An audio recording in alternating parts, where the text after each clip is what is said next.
dog, I'm pretty sure he was dying anyway. He did not look great. I did him a favor. That's right. A dog that was going to live would have gotten out of the way. Right. But you went right through that sumbitch into his misery just like that. And see, that's the kind of things you miss when you fall asleep. Look.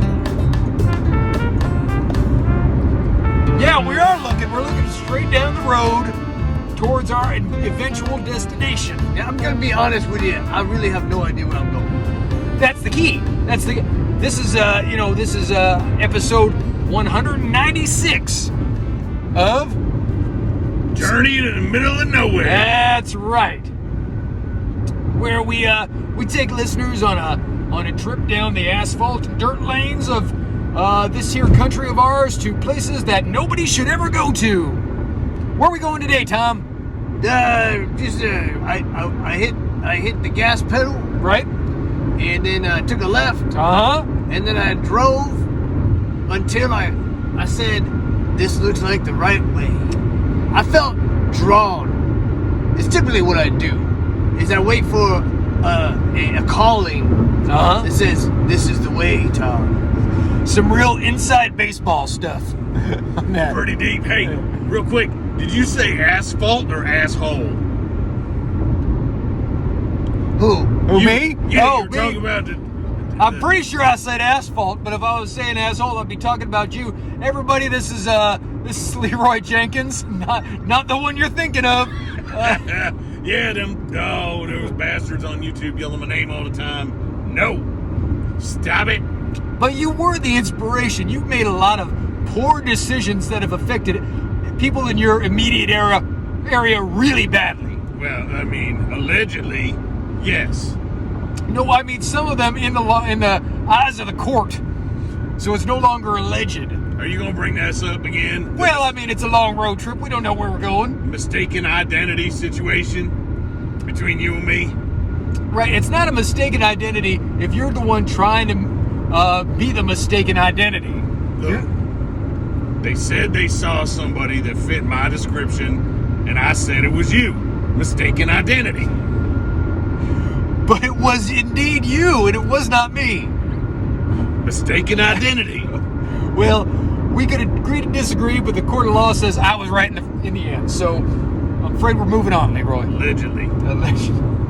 All right. So, what do you hope to find in this, Tom? I know we're going down the road, and it feels right to you.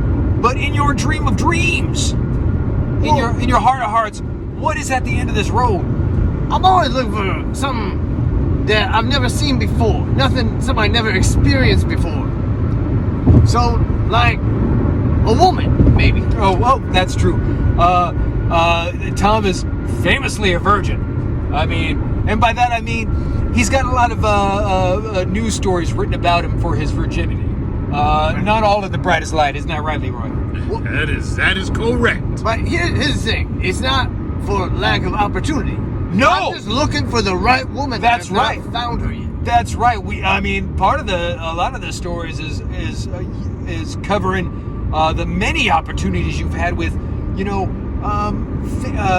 rich, powerful, famous people of all walks of life. Margaret Thatcher, for one. Salman Rushdie. Who else, Leroy? Well, Leroy. Yeah. Well, I'm not. I mean, I'm not. Yeah, I'm famous, and I'm kind of rich too. But By famous, I also meant infamous. Yeah. Definitely infamous. So, I mean, you've had a lot of opportunities, but you are known in the Guinness Book of World Records. You're known as the pickiest person on the earth. And picky is a weird word. Because Right. I don't feel like I'm being picky. Because just like I'm drawn down this road. Well, it's funny because you ain't picking shit. I mean, that's the thing. Right. So you think at the end of this road might be the first? It might be my calling. Might be your calling. And if your calling were to have like some sort of shape and dimensions, do you have any idea what those might be? Damn, I'm not picky. Wait, you are literally picky. You have, you've had so many choices that you've. Right. And it's not about size, dimensions. It's does it feel like the right entity to fit inside my personal bubble? I understand and I agree with you 100%. But this is a podcast. This is an audio kind of endeavor. So we need to paint a picture for our listeners. All right. Legs. Arms. Yep. Head. Torso. All right. Okay. All right, listeners. You would think that with just those qualifications, this probably would have happened a long time ago. Right.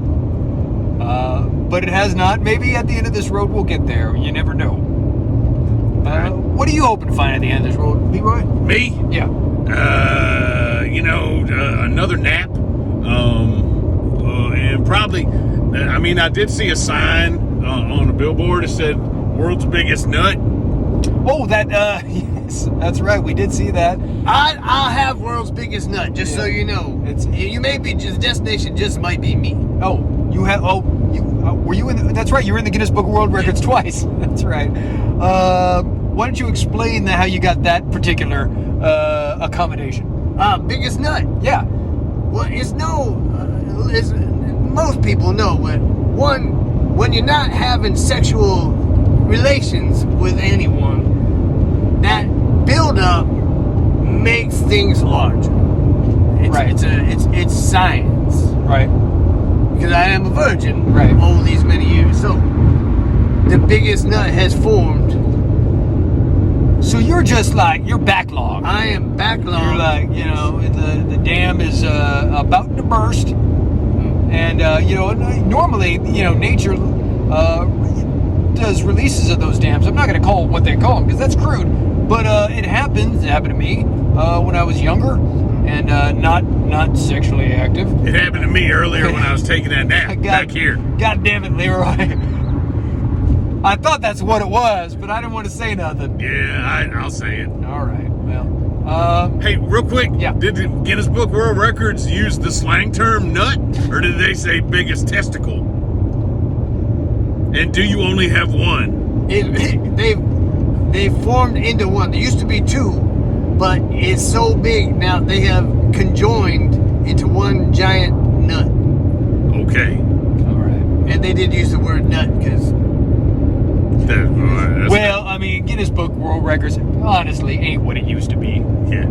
Hey, I would prefer not to see yours, but if we see the other one that I saw on the billboard. Right.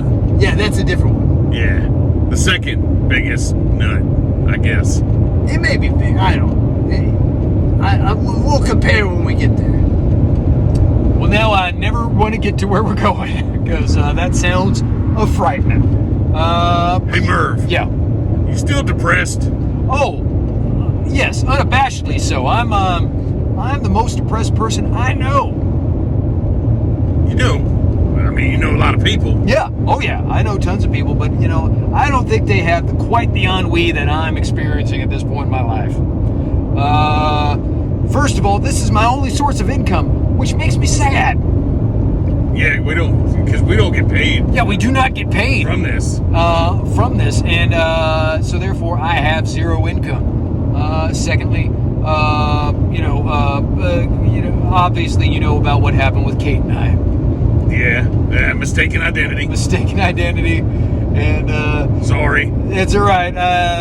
You know what? If it could happen through mistaken identity, I feel like it could happen. It could happen to anybody at any time. So I feel like that was doing me a favor. However, it still hurts. Yeah. And obviously, my health ain't what it used to be. So that's a little depressing. I'm getting older, as we all are, but I seem to be aging rapidly. Yeah, you're aging a lot faster than any. It's like for every 1 year we have, you have 3. At least 3. It's been like in the last year. I had a full head of hair at the beginning of 12 months ago. Now I got a lot of hair. It's all out of my ears though. Yeah. Everything fell out. And eyebrows. I got these weird old man eyebrows out of nowhere. You know those ones you see on actors on the big screen? They're like, it's just like one of them little underwater videos of like the stuff that's living off the coral, and it's just flipping and flopping and just floating away. That's what my eyebrows are doing constantly now. It's keeping me awake at night because they're falling into my eyes. It's crazy. It's like you got Magnum PI mustache eyebrows. Right? Yeah. And thanks for that nickname. That's really taken off online. Appreciate that. Yeah. Hey, I do what I do. Well, I guess we need to ask you then. Is there something you're looking for at the end of this trip? Well, I mean, obviously, easy answer, Fountain of Youth. Because I have, I'm only 38 years old, but I have the liver spots of a 120-year-old. Yeah. It does not go well with what's going on. I lost all my shin hair. That's all gone. I heard that goes away with age. Just the front, right? Just the front. I got my calves are furry as fuck. It's like you're wearing leg warmers, but only on the back. Right, and that's crazy. Why would you do that? Oh no. I wouldn't do that. So yeah, I'm hoping maybe that we luck into something that will at least, if not make me physically younger, make me feel younger. Because I'm like I said, in my head, I do feel like a 120-year-old, and that's it's not fun. I'm sorry, Merv. That's all right. Well, I feel like at the end of when we get to our destination, it may have something for everyone. Because maybe, just maybe, at the Fountain of Youth, I assume there'll be other people there, and I might find my soulmate also drawn to the Fountain of Youth. Maybe the Fountain of Youth is inside the giant nut. Like we crack it open. Which nut we talking about? Cracking open here? Well, if all goes well. No, not that. No, not that nut. Not that nut. I don't want to crack open that nut. Let's not crack open any more nuts. Not Tom's nut. Not Tom's nut. Not on this road trip. So if the Fountain of Youth is inside the world's largest nut, it may be there. Nobody ever knew because nobody ever thought. Maybe we should crack this nut. I mean, it's flawless logic, Tom. I mean, that's you can't find any holes in that. So maybe we will. I don't know. Leroy, why don't you throw it to our sponsors? Our sponsors, it's quite apropos. Las Vegas Nutcrackers. Yep. When you're trying to crack a nut, Las Vegas Nutcrackers. Because, like they say in Las Vegas, crack them nuts. They sure do. That's on all the billboards and all the novelty magnets that they sell. Yeah. Las Vegas. Crack the nuts. Them nuts. So thank you to Las Vegas. Crack nuts. We have a question here from the audience. One of our fans they paged it to me.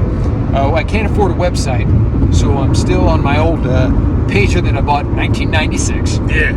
And they paged me this using a very elaborate coding system with just the 10 numbers. But I have figured it out. I've got my little key here, and it's for Tom. It says, "Dear Tom, we loved you on episode 188, where you still did not find the one. When you do find the one, after doing what you are going to do with the one consensually, what are your plans with them afterwards?" Well, if the one, my soulmate, is at the end of this ride, I plan to settle down in a nice two-story home and a dog in the yard, and mayhap we'll have a couple little kids. We'll go on our own family adventures. At that time, Merv and Leroy part ways with you because my excursions to find my soulmate will no longer be needed. Your services will no longer be needed. You'll be needing to find yourself a new partner on these trips. I hope you're okay with that. Oh yeah, I've got it's suicide for me. That's my big plan. Wait. What? Anyway, the road seems to be ending. We're coming up to the end, and well, I'm just gonna say right now that nut is definitely the largest nut. That is a definitely large nut. There's no Fountain of Youth, but there does seem to be some sort of is that an angry mob? It does appear that way. All right, well, I think if that's the case, I think you know how to send us out, Leroy Jenkins.